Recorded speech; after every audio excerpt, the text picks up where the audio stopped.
Muy buenas tardes, tengan todos y cada uno de ustedes. Vamos a dar continuidad a este simposio internacional de enfermedades no transmisibles. Esta tarde tenemos la siguiente agenda. Está el doctor Marco Rodrigo Rebollo Ergueta con el tema de hipertensión arterial sistémica, patología y factores de riesgo.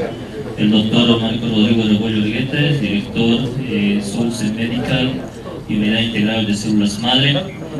Tiene una maestría en salud pública, epidemiología, hemoterapia, medicina celular y regenerativa. Estudió en la Universidad Mayor de San Andrés, es médico. El tema para el día de hoy es hipertensión arterial sistémica, la enfermedad y sus factores de riesgo. Doctor Marco, te lo digo. Muchas gracias, buenas tardes. En primer lugar, gracias a todos los organizadores por invitarme. Realmente es un simposio que tiene bastante importancia hoy en día debido a las enfermedades que atendemos diariamente. Aparte de que realmente quiero agradecerles esta invitación por traerme acá a Oruro, y un grato placer también encontrar a mi profesor de cardiología, el doctor Félix, acá, que va a ser un expositor también, ¿no? Bueno, de hipertensión arterial. La hipertensión arterial es una enfermedad que todos conocemos, no hay ningún problema con eso, pero voy a hacer énfasis en los factores de riesgo que se ven cada día acá en Bolivia, aquí en Oruro, allá en Potosí, en La Paz, donde trabajo. Por favor, la siguiente. Hipertensión arterial sistémica es una enfermedad que se caracteriza por la elevación de la presión, su mismo nombre lo dice. Generalmente más de 140 la sistólica, 90 la diastólica, y tiene que ser en forma repetida en varios controles en el consultorio médico. Es generalmente controlable, es muy común, muy amable. Es muy común, ¿no es cierto? Y hay dos tipos generales, la primaria y la secundaria. Por favor. La hipertensión arterial primaria, ¿no es cierto? Es más o menos el 90-95% de los casos. Es producida por el organismo gracias a la interacción de muchos factores bioquímicos, hormonales, etcétera, ¿no es cierto?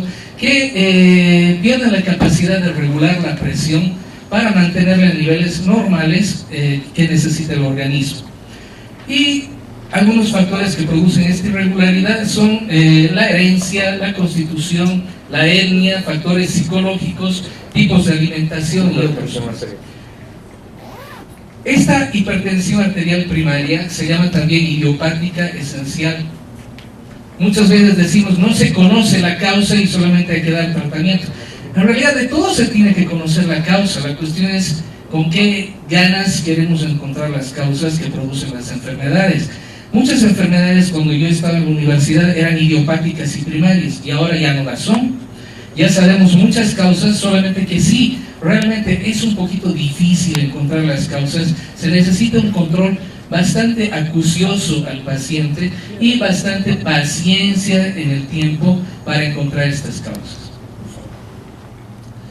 La hipertensión arterial secundaria, entre el 5 al 10% de los casos, es debido a una enfermedad subyacente.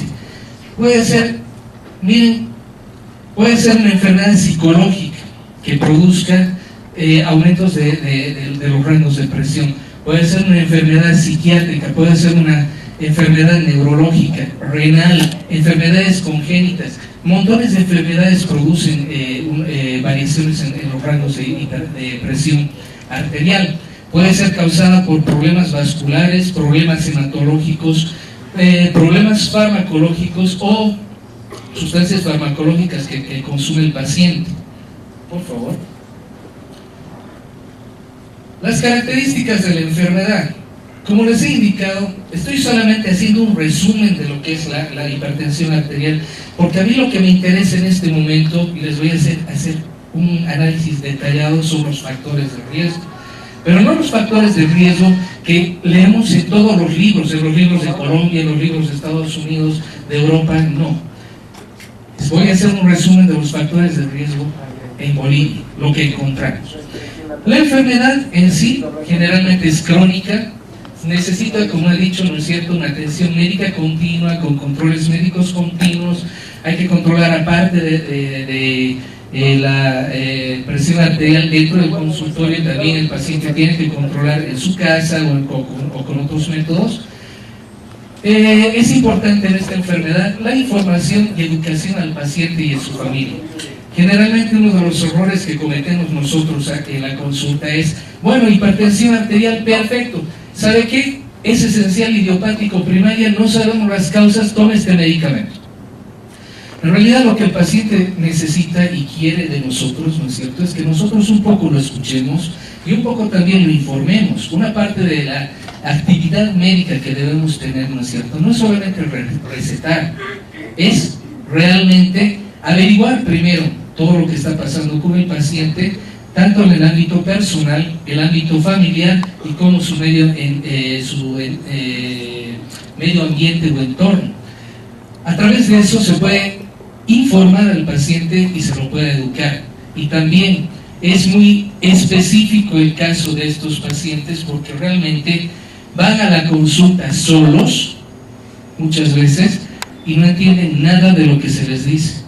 Generalmente hay que citar al paciente con algún familiar, y ese familiar que sea recurrente en la consulta para que también apoye el tratamiento que le estamos realizando.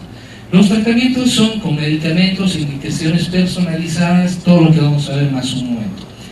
Generalmente es una enfermedad silenciosa porque no conlleva síntomas. Yo personalmente soy hipertenso. Después de que vea la selección, como estábamos hablando con el doctor Félix, me sube la presión, pero tremendamente, no tienen idea. La cuestión, ¿cuál es? Estas enfermedades, ¿no es cierto?, nosotros estamos tranquilos, no tenemos síntomas, no tenemos absolutamente nada. Bien, creemos que la ausencia de síntomas es una ausencia de la enfermedad o de enfermedades. Y no es así. Muchas de las enfermedades crónicas, ¿no es cierto?, no producen síntomas. De ahí que requerimos siempre un control médico y laboratorial específico o general una vez al año para determinar ciertos aspectos patológicos. La enfermedad es progresiva y progresa a ciertas complicaciones si es que no se la controla. Y los factores de riesgo, que esto es lo que me interesa. Los factores de riesgo son de dos tipos: los modificables o prevenibles, que son los metabólicos, dislipidemia, diabetes, obesidad y hábitos que tiene la persona. Y los no modificables, que son la edad, género, grupo étnico, herencia. ¿Por qué ponemos en dos grupos bastante grandes? Modificables o prevenibles es todo lo que la persona es y hace. Los no modificables son todos los factores que la persona es, no lo que hace. Por favor, la siguiente. Bien. La hipertensión arterial con el síndrome metabólico. Este es un gran factor. En realidad es una enfermedad por sí misma y es un factor de riesgo no solamente para la hipertensión arterial, sino para montones de otros aspectos patológicos. El síndrome metabólico se basa en ciertos componentes como la diabetes mellitus, obesidad, hipertensión arterial, dislipidemia y aterosclerosis. Y hay una situación clínica, ¿no es cierto?, en que se puede determinar este síndrome metabólico a través de ciertos parámetros bastante fáciles que se pueden medir en la consulta. Obesidad abdominal. Un paciente de sexo femenino que tenga una cintura mayor a 88, sexo masculino que tenga mayor a 102, puede estar cursando con un síndrome metabólico.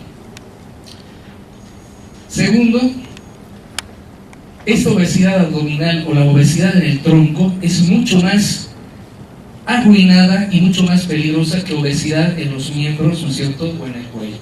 Trastornos de los lípidos en sangre, la relación colesterol-HDL, ¿no es cierto?, irregular, la presencia de HDL, que es una fracción de colesterol bajo, y aumento de la concentración de triglicéridos nos hace sospechar en el síndrome metabólico. Alteraciones del manejo de la glucosa, como hiperglicemia por encima de 126, sin tener diabetes, nos puede indicar que estamos cursando con este síndrome. y aumento de la presión arterial. En este síndrome la presión arterial muchas veces no es regular alta, es decir, muchas veces en el consultorio no vamos a ver que el paciente tiene hipertensión, a veces es normotenso, ¿no es cierto?, y lo dejamos pasar, pero hay que ver, por favor, un paciente con síndrome metabólico tiene ciertas características clínicas y cierto aspecto especial. Este síndrome metabólico lo que produce hipertensión arterial, riesgo cardiovascular y otras enfermedades más. Pero a través de este síndrome metabólico, ¿no es cierto?, puede producir ciertas anormalidades que están en boga ahora, como por ejemplo la inactividad clínica. La inactividad clínica es una persona que realmente, solamente por estar obesa, no realiza ninguna actividad, sin tener ningún otro patrón clínico. La siguiente, por favor. La importancia del síndrome metabólico es que aumenta 5 veces la prevalencia de la diabetes tipo 2 y aumenta 2 a 3 veces la prevalencia del riesgo cardiovascular. La siguiente, por favor. Todo esto voy a llevar a un detalle mucho más fino. Las alteraciones del peso también. Yo estoy gordito, ¿no es cierto?, quiero hacer una dieta, entonces voy al internet, agarro una dieta específica y la hago. Perfecto. La variación de peso con una dieta inespecífica o no adecuada para una persona con un bajo peso y queriendo bajar más puede producir hipertensión arterial. Segundo, un paciente gordito que está con un síndrome metabólico que no haga dieta puede producir hipertensión arterial. Tercero, una persona que está con daño hepático y que está haciendo dietas inadecuadas puede producir justamente hipertensión arterial. Los obesos tienen una 2 a 3 veces mayor frecuencia de hipertensión arterial y a la vez, ¿no es cierto?, los que presentan hipertensión arterial con frecuencia son obesos. Tienen una relación inversa. Obesidad produce un aumento de presión arterial más evidente en mujeres y en menores de 40 años. Eso se está por ver y les voy a comentar por qué. Si se distribuye principalmente en el tronco y el abdomen, como les he indicado, es más peligroso que se distribuya el tejido adiposo en los miembros.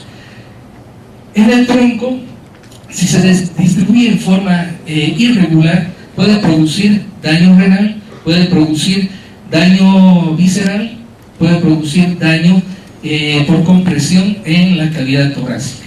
La siguiente, por favor. La hipertensión arterial y la poliglobulia. El 10% de la población masculina en el alto, y es el único estudio que hay, y es un estudio medio pirata, digámoslo así, ¿no es cierto?, posee o tiene poliglobulia. De ese 10% de pacientes, el 10% produce hipertensión arterial. No es verdad esa relación de que si tengo hipertensión arterial, tengo poliglobulia, como piensa toda la gente. O al revés, si tengo poliglobulia siempre voy a tener hipertensión arterial. No es así. La hipertensión arterial más la eritrocitosis o poliglobulia produce un aumento de riesgo y daño cardiovascular, daño e insuficiencia renal, hepática, cerebral y pulmonar. Mientras más se van sumando las enfermedades crónicas y hay una triada bien específica, hipertensión arterial, eritrocitosis más diabetes, el daño se hace más progresivo y el daño es mucho más rápido. La siguiente, por favor. La hipertensión y la diabetes. El 40 al 60% de los diabéticos produce hipertensión arterial. La hipertensión arterial más la diabetes produce daño, ¿no es cierto?, vascular. ¿En qué? En los ojos, riñones y nervios específicamente. Por eso, en este problema de diabetes no controlada más hipertensión arterial, generalmente hay una disminución de la agudeza visual por problemas en la papila y en la retina, también problemas en los riñones y problemas cardiovasculares.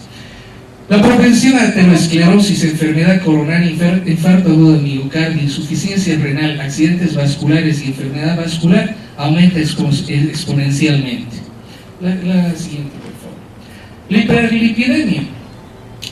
La hiperlipidemia generalmente, y he escuchado a muchos pacientes decir esto, estoy con grasas elevadas en sangre, pero mi médico me ha dicho que no hay problema, tomo esta píldora y me curo. Generalmente no es así. La hiperlipidemia hay que agarrarla con mucho cuidado, ¿no es cierto? Porque la hiperlipidemia es un trastorno de varias fracciones del colesterol que lo que produce, ¿no es cierto?, no es una clínica ortodoxa. No vamos a sentir lo mismo todos. La presión arterial puede estar totalmente elevada en un paciente con hiperlipidemia, como también puede ser normotenso, o puede tener crisis hipertensivas de acuerdo a cambios y factores ambientales. Las fracciones de colesterol son muy importantes, ¿no es cierto? Y una de las fracciones más importantes es el HDL. Siempre hemos escuchado del colesterol bueno y el colesterol malo, pero nunca sabemos qué son. En realidad, el colesterol malo lo único que hace, ¿no es cierto?, a través de un proceso bioquímico inflamatorio, es tratar de adherir a las moléculas lipídicas alrededor de las arterias, ¿no es cierto?, pegándose en el endotelio, produciendo la disminución de los vasos. Listo. El HDL, que es el colesterol bueno, según lo conocemos, lo único que hace es despegar esas moléculas e irlas a distribuir para que se metabolicen. Si el HDL es menor a 45, estamos en riesgo. Generalmente nosotros decimos una hiperlipidemia, sí, los valores de colesterol LDL, VLDL están normales, todo eso, no tienes problema. No es así. Si los valores de colesterol LDL, VLDL, colesterol total, etc., están normales, pero el HDL está disminuido, estamos con un riesgo cardiovascular bastante alto, aunque no tengamos hiperlipidemia. Y eso nos produce una irregularidad de la presión arterial. La siguiente, por favor. Bueno, estos son algunos medicamentos que pueden aumentar en algunos casos, ¿no es cierto?, la presión arterial. No vamos a hablar de esto ni tampoco del tratamiento de la hipertensión arterial. Ahora nos vamos a fijar solamente en los factores de riesgo. Por favor. Bueno, los síntomas. Los síntomas son la enfermedad puede ser asintomática y en casos severos puede ser sintomática. La capacidad de aguantar de las arterias y del organismo, ¿no es cierto?, produce esto. A veces una persona es sintomática con niveles de presión un poquito altos y a veces es totalmente asintomática en problemas con presión muy muy fuerte. Por favor, la siguiente. Bueno, la crisis hipertensiva son episodios de hipertensión grave, generalmente una presión arterial diastólica mayor a 140, con daño vascular, edema pulmonar, encefalopatía, hemorragia de retina, daño renal, muerte. No es exactamente todo esto, esto es un resumen nada más. La siguiente, por favor. Los factores de riesgo. Esto es lo que nos interesa y estos son los factores de riesgo comunes, los que hay en los libros, todo eso, no hay problema. Y la hipertensión arterial es un factor de riesgo y aparte es una patología en sí. El aumento del colesterol, como hemos visto, la diabetes, el tabaquismo, sobrepeso y obesidad, sedentarismo, abuso de alcohol, ansiedad y estrés, tabaco, eritrocitosis, nutrición inadecuada. La siguiente, por favor. Bien, a esto quiero llegar. En la consulta vemos muchos factores de riesgo que no están incluidos en los libros. Doctor, ¿por qué estoy mal? Siempre que voy al médico me encuentran otra cosa. Uno le pregunta cada cuánto tiempo uno va al médico, o una vez al año ha ido al médico este paciente. No. Entonces el paciente no es nada raro, ¿no es cierto?, que si no ha ido a sus controles frecuentes, cada vez que vaya, cada 5 años, le van a encontrar absolutamente todo. No realizar controles médicos anuales nos da sorpresas. Como les he indicado, estas enfermedades crónicas no dan muchos síntomas. Entonces hay que tener un poquito de cuidado. Un control médico anual, con controles laboratoriales anuales, nos puede salvar absolutamente de todo. No realizar controles médicos anuales es un factor de riesgo en la consulta, pero que se ve todos los días.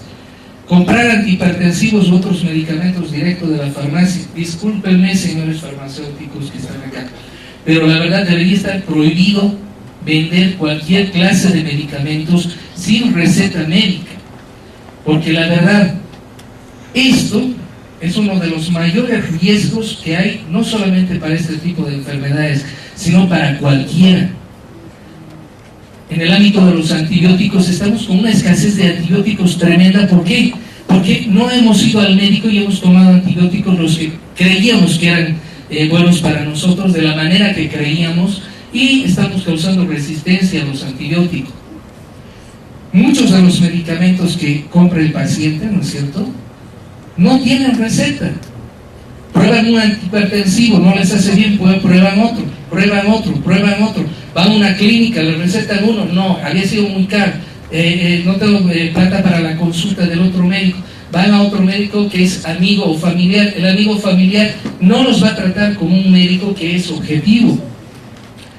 Entonces hay varios factores de este tipo que por ahorrarse unos pesitos en la consulta o ahorrarse un poquito de cola en el hospital, están metiendo la pata a los pacientes y están tomando de todo. Los antihipertensivos no es que produzcan resistencia, nada por el estilo, no se produce resistencia a los medicamentos, pero mal llevados, con dosis mal llevadas, sí pueden causar trastornos. Consejos de amigos o familiares. El peor consejero de una persona enferma es su amiga, su comadre, su compadre y el médico de su familia. Cuando uno es médico, en una fiesta, todo el mundo le pregunta todo. ¿Y creen que el médico se responsabiliza por todo lo que dice en la fiesta? No, ¿no es cierto? Menos si es familiar, si es amigo, todo eso. Lo que el médico debería recetar ese mismo momento es: señor o amigo, amiga, familiar, váyase a un médico especialista, ¿no es cierto?, o váyase a este hospital para que por favor esa pregunta es importante y la traten de manera adecuada. Los amigos y familiares nunca van a querer el mal para el paciente, pero generalmente siempre meten la pata con sus consejos. Nunca le atinan. Entonces hay que tener un poquito de cuidado. Tener un grado elevado de radicales libres. Los radicales libres son átomos que han perdido un electrón pareado en la órbita externa, que es la bioquímicamente activa para el proceso bioquímico. Perfecto, todos sabemos eso. ¿Alguna vez han cuantificado los radicales libres de uno de sus pacientes hipertensos? Nunca. Los radicales libres en los pacientes hipertensos están generalmente en un grado 3 o un grado 4. O sea, de moderados a severos. Están con daño celular, siempre están con daño celular. ¿Por qué? Porque estas enfermedades crónicas nunca van a dejar que la bioquímica del cuerpo esté regular. Siempre microscópicamente va a haber fallos, y esos fallos microscópicos con el tiempo sí se traducen en síntomas y se traducen en complicaciones. Siempre hay que hacer un análisis de radicales libres. ¿Para qué? Para tratar de paliar este aspecto que es el más tóxico a nivel celular. Impuntualidad en la toma de medicamentos. Me siento bien hoy día, no tomo mi antihipertensivo. Ya les he dicho, no es por sentirse bien o mal. Tengo un montón de pacientes que, doctor, no me duele la cabeza, hace un año su tratamiento perfecto y no tomo desde hace medio año su medicamento. Qué mal. Qué mal, ¿por qué? Porque igual no estamos haciendo absolutamente nada. Creen que los médicos es para paliar el dolor. Los hipertensos van con dolores en la nuca, van con ciertas náuseas o decaimiento, o ciertos síntomas como desorientación o falta de ganas, o no pueden atender bien al trabajo, sus clases, qué sé yo. El médico les da los antihipertensivos, ¿no es cierto?, se sienten mejor, y cuando se sienten mejor de repente siguen hipertensos, pero ya no van a los controles. Entonces se acercan ya las complicaciones. La impuntualidad con los controles médicos viene relacionada con lo anterior. El MDA o malonil dialdehído elevado en orina. El malonil dialdehído, ¿qué nos indica? Muy poca gente hace esta prueba porque realmente sí, en nuestro medio no hay muchos laboratorios que la realicen, pero nos indica qué cosa, una inflamación crónica inespecífica que es totalmente peligrosa para los pacientes hipertensos y para todas las enfermedades crónicas, porque nos está diciendo que la vía bioquímica está totalmente alterada. También nos indica qué cosa, que hay una peroxidación lipídica, que es una oxidación de las grasas, en pocas palabras, que promueve que se adhieran a las paredes de las arterias. O sea que sí podemos ver laboratorialmente a través de esto, si es que el paciente está con riesgo de ateromas y todo eso. Estilo de vida desordenado. Hace ejercicios, ya sabemos todo eso, ahorita vamos a llegar a eso. No fumes, etc. Aunque no crean, una vida desordenada puede ser igual de peligrosa que una vida sedentaria, con alcohol, con tabaquismo. La vida de los médicos siempre somos desordenados porque nos llaman a toda hora del día, mañana, tarde, noche, no tenemos fines de semana, no tenemos feriados y todo el asunto. Desordenadísimo, un factor de riesgo para esta enfermedad. Acostarse tarde, el otro día acostarse temprano, el otro día ni dormir, al día siguiente levantarse 5 de la mañana, 3 días a las 7 de la mañana, otro día a las 10 de la mañana, el domingo ni nos levantamos, comer a deshoras, comer picando todo el día, hacer actividades físicas sí, pero en diferentes horas al día no vale tampoco como paliativo para esta enfermedad. Hay que tener una vida ordenada, con horario. Escasa o nula información. Uno de los problemas que estoy viendo realmente harto en la consulta, ¿cuál es? Los médicos nos estamos dedicando a recetar, no a diagnosticar. Entra un paciente al consultorio, le tomamos la presión, sí señor, usted tiene presión alta, tómese enalapril o Sartán, qué sé yo. No estamos averiguando si es primaria, secundaria, si había sido realmente presión arterial alta, no había sido, se había puesto nervioso durante la consulta con nosotros, que a veces pasa muchísimo eso. No estábamos averiguando absolutamente nada. Yo a veces pregunto a mis pacientes, ¿y qué le ha dicho su médico? Porque tampoco hay que cambiar de médico de aquí para allá, eso también es malo. ¿Qué le ha dicho su médico? El problema, doctor, es que no me ha dicho nada. ¿Cuál es su diagnóstico? Doctor, me ha tomado la presión y me ha dado los medicamentos y listo, se acabó el asunto. Los médicos nos estamos acostumbrando a que el paciente entre a la consulta y que nos digan, me duele la cabeza, ahí tiene su medicamento para el dolor de cabeza. Me duele el pie, aquí tiene otro. Tengo irregularidades hormonales, bueno, aquí va otro. Y lo estamos llenando de medicamentos sin ver que todo eso puede ser un cuadro solito, único.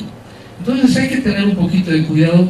Trataremos de ser como los médicos antiguos, como mis profesores, que realmente le interrogaban al paciente como si fueran prisioneros de guerra. Los agarraban y les preguntaban 1000 veces lo mismo y lo mismo, hasta saber qué hacer, hasta saber diagnosticar algo. Y recién de ahí lo pasaban a exámenes de laboratorio y todo el asunto. Por favor, un consejo. Informen a sus pacientes de todo lo que van a hacer. Y si les dan medicamentos desde la primera consulta, infórmenles que eso es para prevenir cualquier riesgo y posteriormente vamos a hacer todos los análisis y tratar de informar toda la guía del protocolo que vamos a hacer con el paciente. Abuso en consumo de líquidos. Bueno, el famoso internet está metido acá. Tienes que tomar más de 2 litros de líquido al día, si no estás mal. Toma media taza de té verde, té chino, haz 40 flexiones al día y te vas a sentir increíble, tu piel va a mejorar. Los líquidos son para las personas que necesitan líquido. El té verde es para las personas que necesitan té verde. Por favor, la abundancia de líquidos en una persona que con enfermedades crónicas puede ser favorable o puede ser desfavorable. Si estamos aumentando los líquidos dentro del organismo, podemos causar un deterioro orgánico muy fuerte y el corazón de repente y el sistema cardiovascular no puede manejar ese líquido y puede haber complicaciones. Por favor, si es que hacen dietas, si es que hacen cualquier cosa extra que han leído en internet o les han dicho sus amigos, siempre consulten con su médico. Las dietas no son increíblemente buenas. Tomar líquido no es bueno para todo el mundo. Bajar de peso de golpe tampoco es bueno. Hacer montones de cosas que dicen en el internet o los medios de comunicación no son buenos para todo el mundo. Hay una regla: todo es malo, todo es bueno. ¿A qué se refiere esta regla? Muchos de mis pacientes me preguntan, especialmente en regeneración: doctor, dice que la manzana verde licuada con apio es buena. Claro, es bárbara para el que necesite y es mala para el que no necesita. Hablando de los antioxidantes, ya que estamos hablando de esta manzana verde, en las farmacias, en la televisión, realmente me asusta cómo trabajan y dan tantas propagandas y publicidades y todo eso de antioxidantes, que tomen este antioxidante, la vitamina E, la vitamina D, son miles de antioxidantes, mientras más tome usted mejor y mejor y mejor. No. Los antioxidantes son buenos para quienes, como hemos dicho con esta regla, para el que lo necesita. ¿Y a través de qué? De un test para determinar radicales libres. El que tiene radicales libres y no necesita antioxidantes y consume antioxidantes, tiene otras repercusiones. Si uno consume antioxidantes y no tiene radicales libres, no tiene un estrés oxidativo, lo único que está haciendo es disminuir la respiración celular, y lo único que está haciendo es cansándose mucho más, produciendo otro tipo de enfermedades. El abuso en el consumo de sal, bueno, eso ya sabemos ya de sobra, eso es un factor de riesgo, pero clásico, ¿no es cierto? La siguiente, por favor.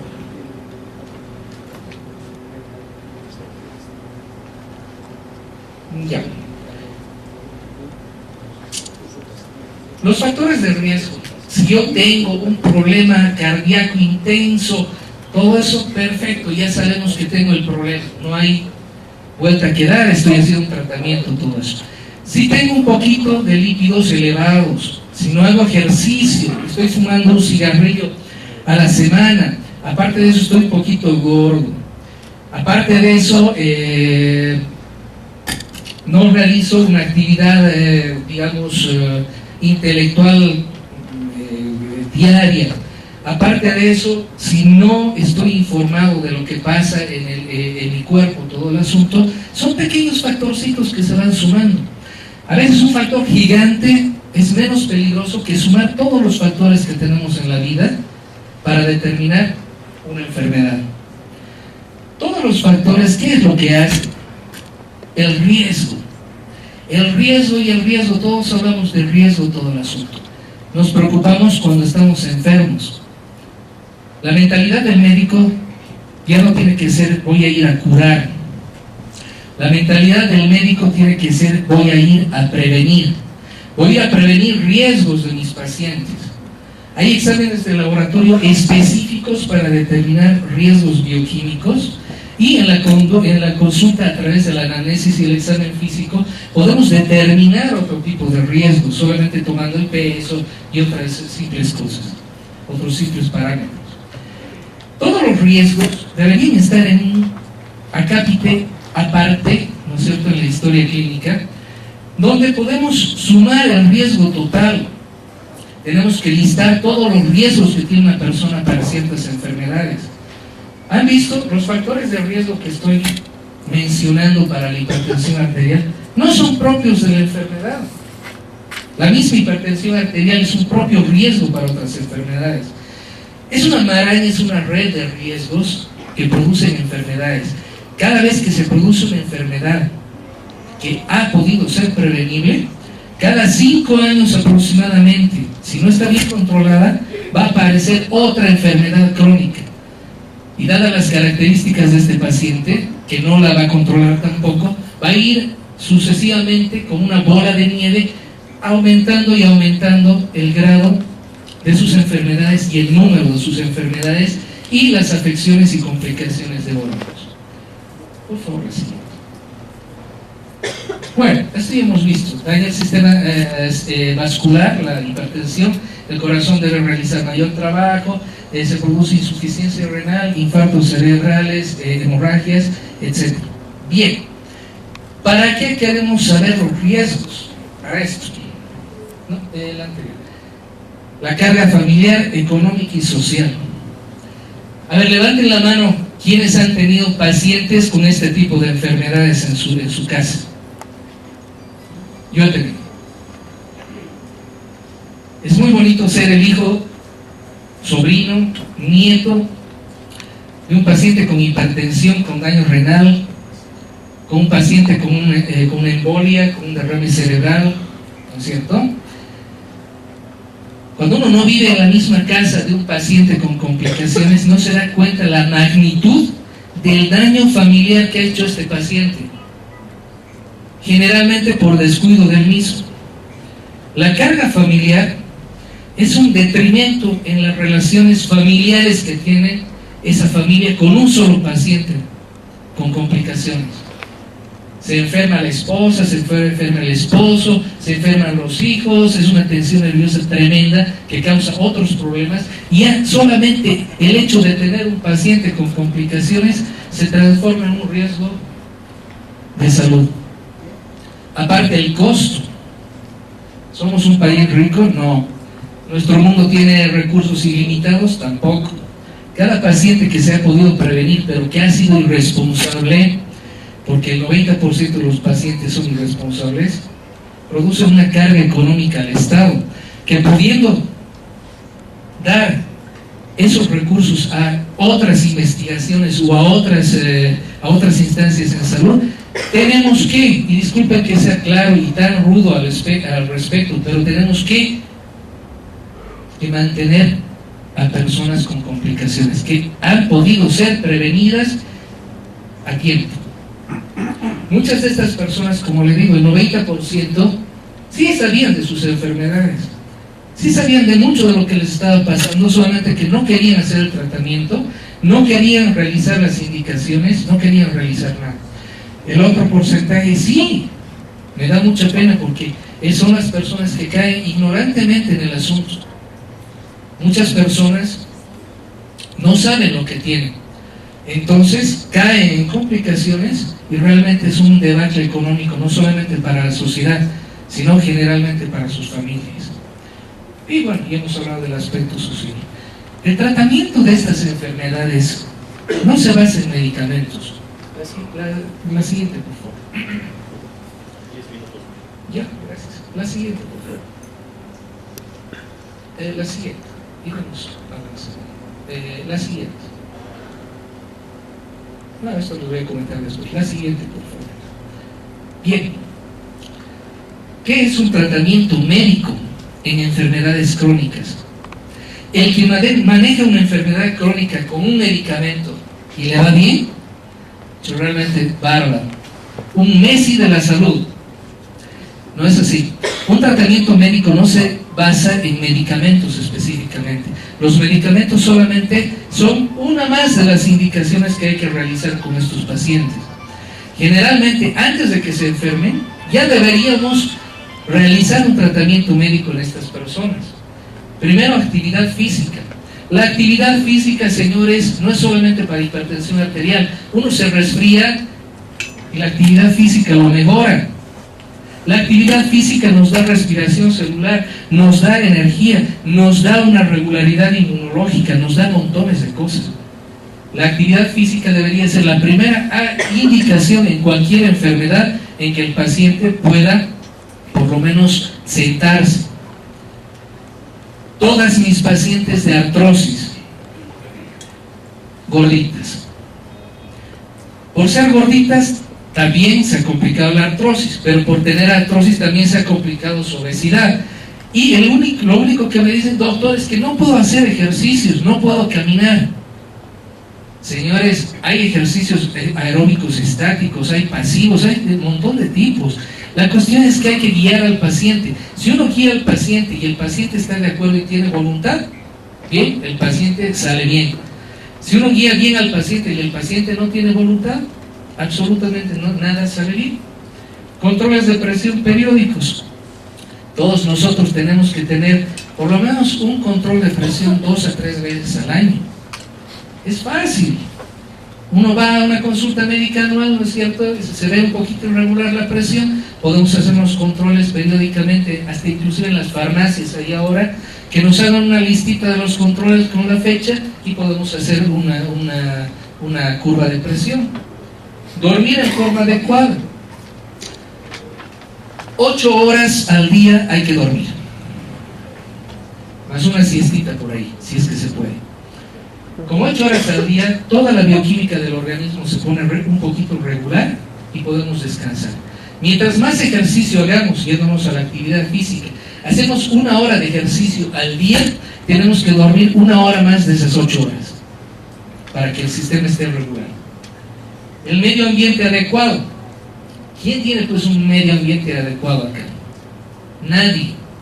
Por mi casa pasa el basurero a las 6 de la mañana, me hace saltar con su campana.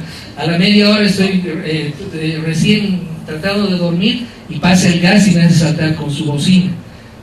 Queman cada tercer día basura al frente de mi casa. Aparte de que hay las clásicas farras, ¿no es cierto?, de 3 días con su amplificación, que los invitados son 4, pero los de la amplificación son 30. Y no nos dejan dormir 3 días. No respiramos tampoco bien, yendo a esto del medio ambiente. Todo está lleno de polución, hay que saber respirar, no respiramos bien. La postura que tenemos, incluyéndome a mí, siempre medio jorobaditos todos, no nos deja respirar.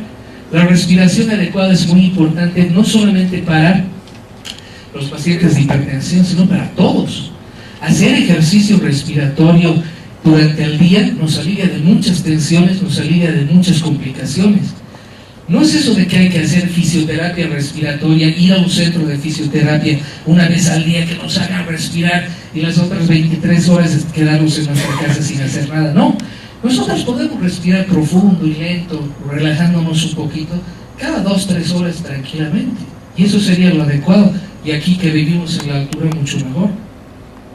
Mantener el peso adecuado. Esto es lo más arruinado. ¿Han escuchado hablar del mesotrofismo? Comenzaremos por ahí. El mesotrofismo es esto: una persona delgada, una piel tremendamente linda, una persona que rebosa salud, pero bioquímicamente es una ruina. Eso es el mesotrofismo. Estas personas dedicadas al puro ejercicio y a dietas vegetarianas y todo el asunto, bien, les va a ir bien por un tiempo. Después van a estar enfermas, pero con un físico pero tremendo. Esa es una alteración de peso. Segundo, la clásica epidemia de que todos seamos flacos. Señores, tenemos constituciones muy particulares cada uno de nosotros. No todos podemos ser flacos, no todos debemos ser gordos. ¿Ya? Cada uno tiene el peso que debería tener. Hay ciertos parámetros, ciertas tablas, ciertas reglas. No querramos matarnos de hambre por seguir estándares. Eso nos produce muchas complicaciones. Y el peso, el aumento de peso siempre va a producir alteraciones fisiológicas. Siempre va a producir enfermedades. No adquirir medicamentos sin consulta médica, eso ya hemos dicho, es peligroso. No tener más de un médico tratante. Tengo pacientes que tienen 10 médicos, que a veces ya parecemos equipo de fútbol como nos juntamos. Y todos son amigos, o sea, nos mandamos de pacientes, o sea, entre nosotros, ¿me entiendes? Uno dice que hay que comer cosas rojas, el otro no, el otro que hay que respirar, el otro dice que no, todo eso. Claro, los médicos chochos, pero el paciente es el que va a sufrir.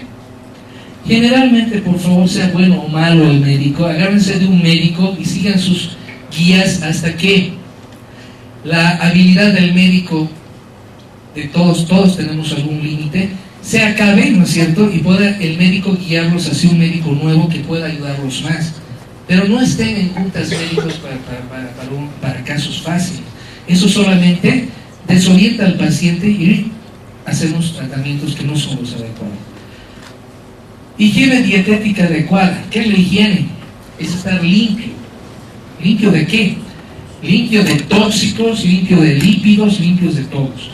tenemos que dar al paciente una guía de lo que debe comer, lo que no debe comer, pero personalizada. Como les digo, todo es malo, todo es bueno, ¿ya? Control laboratorial anual. Hay circunstancias, ¿no es cierto?, en que no podemos ver clínicamente las cosas, exclusivamente ciertas sustancias bioquímicas. Entonces, siempre el control médico anual siempre tiene que estar acompañado de un laboratorio o ciertos exámenes, ¿no es cierto?, complementarios, pero que sean bien guiados. No va a ir por una hipertensión arterial y le vamos a querer hacer miles de laboratorios. No, una cosa bien guiada. Interconsultas adecuadas. Si vamos a hacer interconsultas, haremos interconsultas a las especialidades adecuadas con los médicos adecuados. Controles médicos periódicos.